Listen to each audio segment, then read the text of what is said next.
Hey, what's up guys? Jacob Dupre here. I'm at Sweetwater and I've got the Yamaha PSR-EW410 keyboard. It's a 76 key keyboard with unweighted keys, so like synth action keys. It is touch response, so it'll respond to the velocity you play. It's got a ton of features, so I don't want to waste any time. I'm going to go through and show you some of my favorite things to do with this keyboard.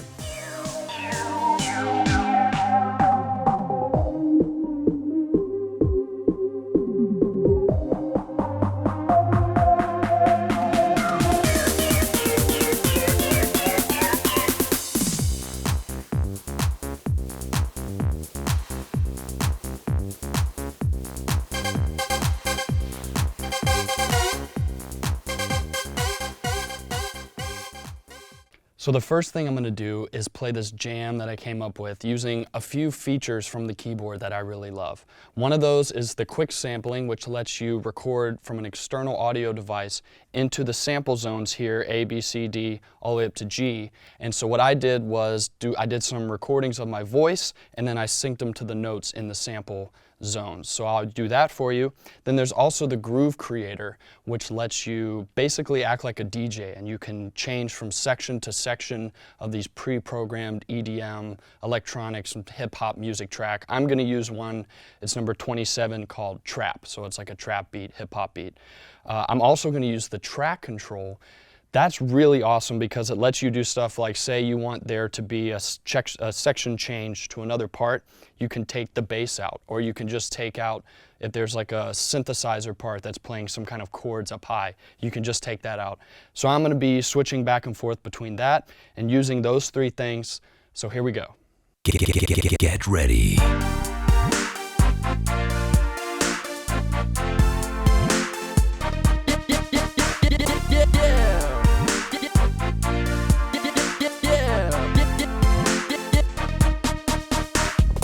Money in the bank, this sound dank. Yamaha make it good, it ain't no yeah. Money in the bank, this sound dank.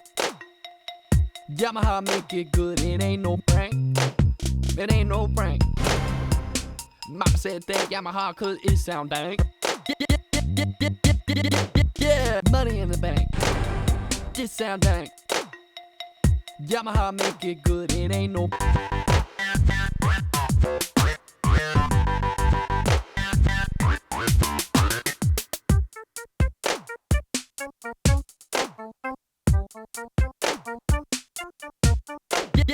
Yeah.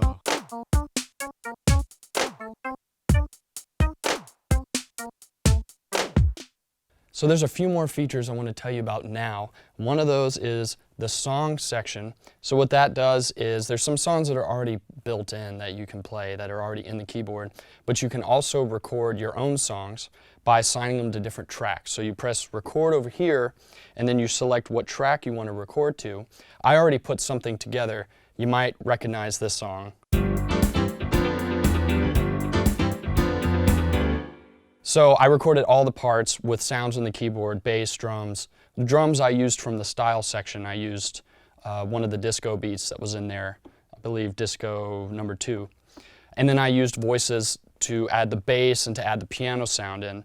But as I did in the track you heard just before this, I can control those parts, take them in and out whenever I want. So check this out.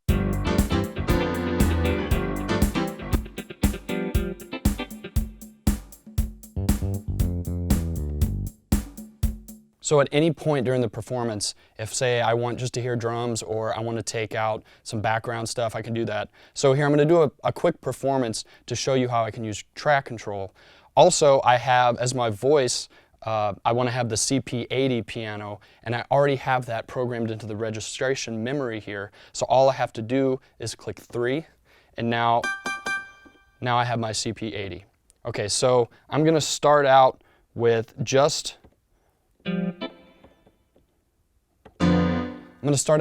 the piano on, and then I'm going to slowly bring in other instruments with the track control, and then you'll also recognize I'll bring in some horn parts and then take them out. So this is how you could do this on a gig. Here we go.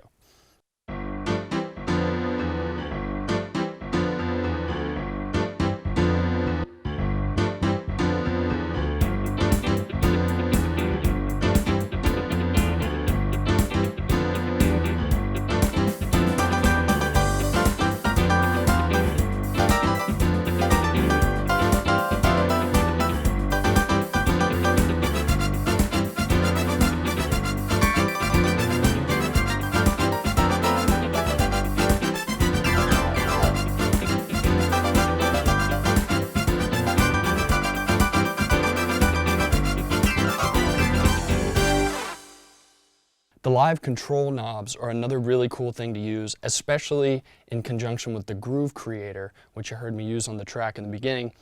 What I can do with that is I can adjust stuff like cutoff and reverb on voices. I can chorus, resonance, stuff like that, re-trigger rate to do some cool like EDM, DJ effects. And I can apply it to either the keyboard, so whatever voice is on the keyboard, or I can apply it to the backing track. So here's this groove creator track, and what you'll see is I'll start with an intro, which is like the A section, and then I'll use the knobs to adjust the cutoff. So let me make sure, yep. So the knobs are set to adjust the backing track. So here we go.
Another cool feature is the melody suppressor. And what the melody suppressor does is if you're playing a track through the speakers, which you can do, so I have my iPhone plugged in to the keyboard and it'll play a track that I've got here open in Dropbox. If you push melody suppressor, it'll take the voice out. It's so cool. So check this out. This is a song I wrote. You'll hear my voice.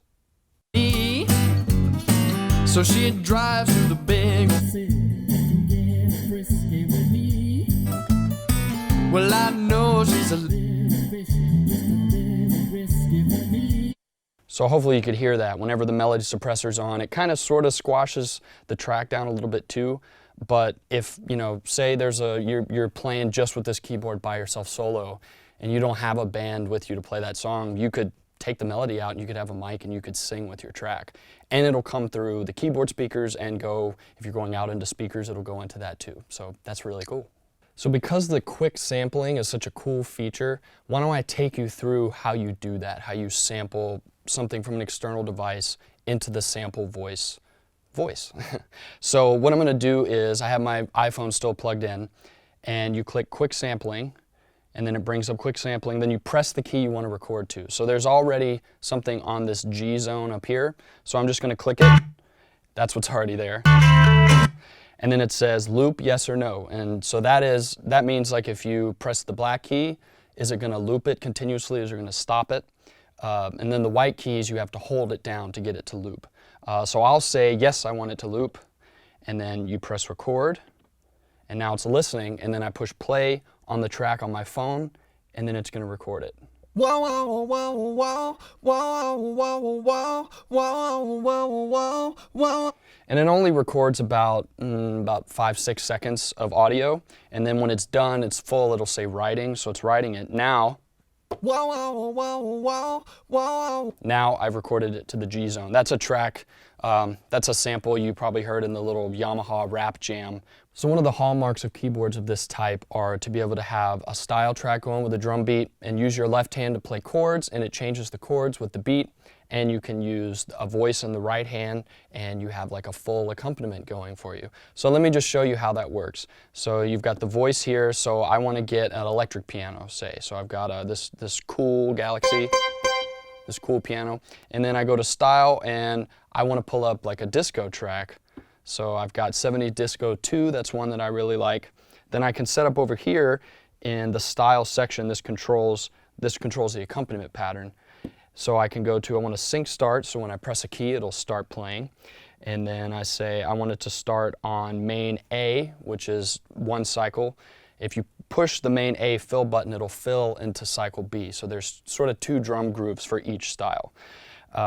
And then intro ending, so I want it to play an intro. So now I'm going to press a key, and I think you'll recognize this track too.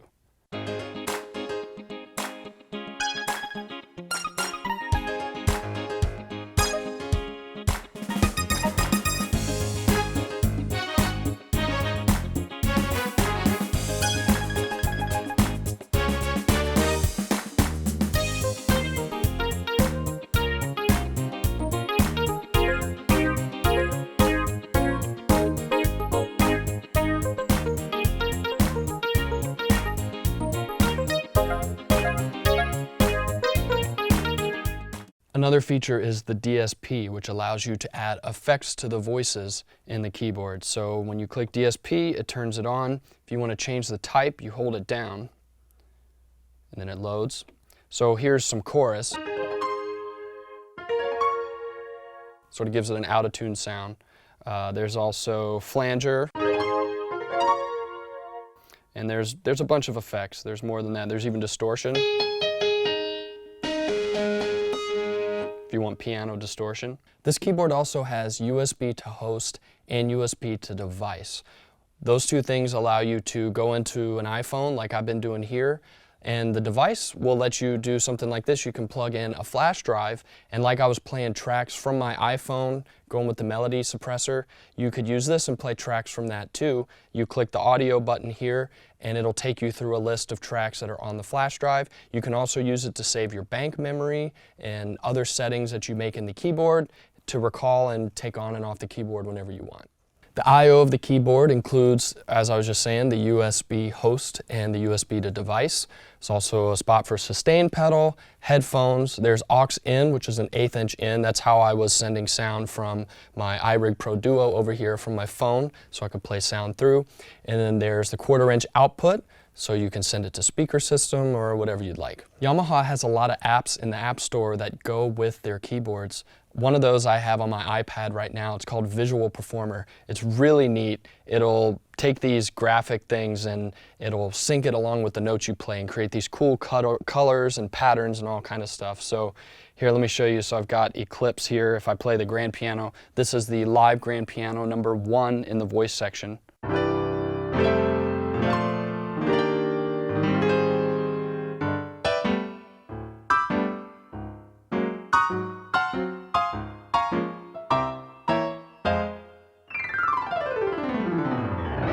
I hope you've seen that this is a very fun keyboard. I certainly have a lot of fun, maybe way too much fun, messing around and playing with this keyboard. I really enjoy it a lot. If you have more questions about it or want to know more about it, you can call your Sweetwater sales engineer and they'd be happy to answer any of your questions. Thanks so much for watching. Get ready.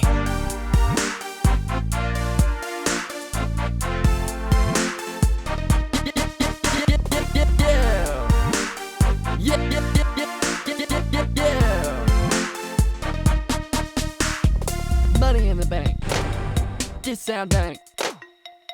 Yamaha make it good, it ain't no money in the bank, this sound dang. Yamaha make it good, it ain't no prank, it ain't no prank. Mama said thank Yamaha cause it sound dang. Money in the bank, this sound dang. Yamaha make it good, it ain't no.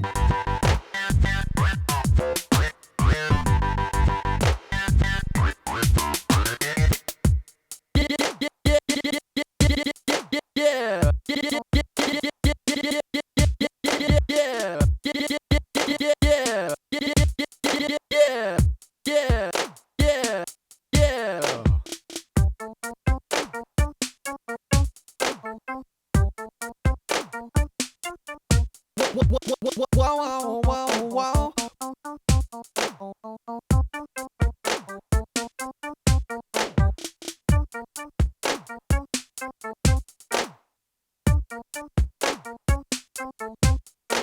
Yeah.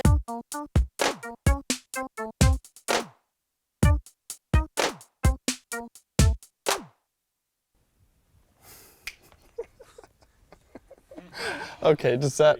You guys worked harder than me.